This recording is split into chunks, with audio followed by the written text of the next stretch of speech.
Hey guys, in this video I'm going to present the fourth problem from the team competition of this year's Middle European Math Olympiad. In this problem we are looking at palindrome sequences. A finite sequence of positive integers x1, x2 up to xr is a palindrome if we have that xi equals xr plus 1 minus I for any index I. We have given a sequence ai of positive integers such that many of its prefix sequences are actually palindromes. Namely, the sequence bi of increasing positive integers satisfying bi plus 2 less than or equal to bi plus 1 is in such a way that for any index I, the sequence abi consisting of a1 up to abi minus 1 is a palindrome. We are asked to prove that the sequence ai is periodic. Namely, we need to show that there exists a positive integer t such that for any I greater than or equal to 1, we have ai equals ai plus t. The idea for how we could prove this is the following. If we take a look at any index of our sequence ai, for example this green point here, then our conditions that abi is palindromic precisely tell us that for any j, we can reflect our point at bj to get another index where I has equal value. For example, we could reflect this point in b3, and then the palindromicity of AB3 tells us that these two indices have equal value of A. Then reflecting this point a second time, for example in B4, we in total obtain some translation. Since we could have done this exact procedure for any point in the interval up to B3, this tells us that at least in this portion our sequence has some period. So we can find arbitrarily long prefixes that are periodic, and the challenge is to prove that this can go to infinity with a single fixed period. Let's make all this precise. So our condition tells us that for j greater than or equal to 1, we have that for any index I satisfying I lying between 1 and bj minus 1, we have that ai equals a bj minus I. Let's denote this equality by p of j. And now we do exactly what we sketched before. So we obtain that for any I between 1 and strictly less than bj minus 1, we can first apply p of j minus 1 to obtain that ai is equal to a bj minus 1 minus I.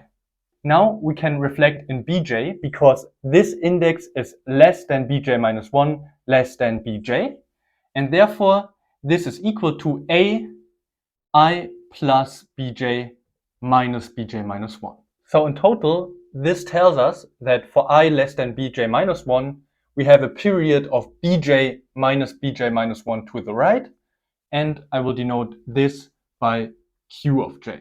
Let's try to prove that the entire sequence ai has a period bj minus 1. And I think there's a promising way to achieve this, taking a look at the picture.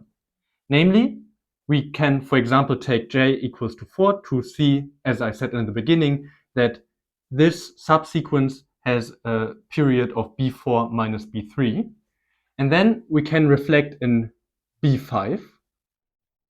And well, as I just said, b5 is a palindrome, and that tells us then that this reflected segment also has the same period.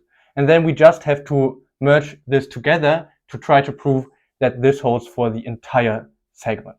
So let us see if we can formalize these ideas using induction. Therefore, let us fix some k greater than or equal to 2 and try to prove the claim that for any j greater than or equal to k, the sequence a of bj has period bk minus bk minus 1. For j equal k, the statement is immediate by q of k because we have that a of bk has period bk minus 1. Now let j greater than k and suppose that the statement holds for j minus 1. So we assume that the sequence a bj minus 1 has the desired period bk minus 1, which I will denote by capital T. As I showed in the picture before, we now want to reflect in bj.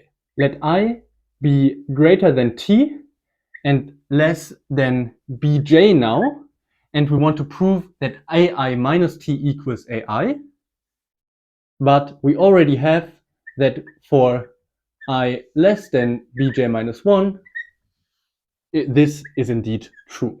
As I said before, for the larger I, the idea is to first reflect at bj. So we have that ai is equal to a bj minus I. Now, if I is large, then this quantity is small, in which case we can apply our inductive assumption to see that this is equal to a bj minus I plus T. Now we have that I is greater than T, so this index lies below bj, and therefore we can again apply P of j to reflect back and obtain that this is indeed equal to ai minus T. So this desired equality holds if we can verify that the orange equal sign is true, for which we need that bj minus I plus T is less than bj minus 1. We can rearrange this to I greater than bj minus 1 plus T, which is equal to bk minus 1. It remains to consider the case that bj minus 1 is less than or equal to I is less than or equal to bj minus 1 plus bk minus 1. We can first upper bound bj by bj minus 1 plus bj minus 2 because j is greater than k, which is greater than or equal to 2.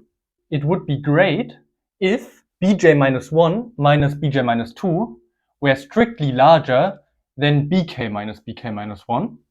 That is exactly the case where no such I exists. Recall that all of this is true for any choice of k greater than or equal to 2.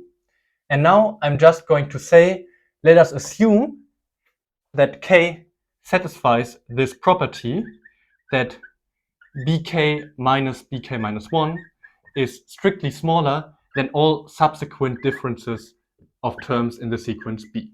Therefore, the only case where such an I exists is where j is equal to k plus 1, because in this case, both sides here are precisely equal to bk.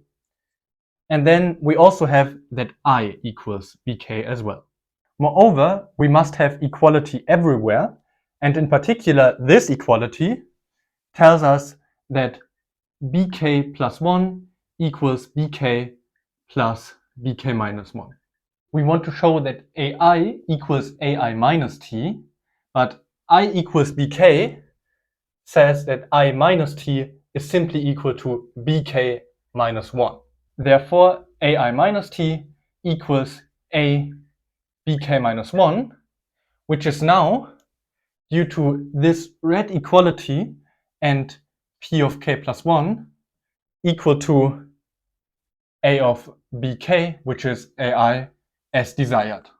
It follows that abj indeed has period equal to t, and therefore, since bj is increasing, we can take bj arbitrarily large to conclude that the entire sequence A has period t.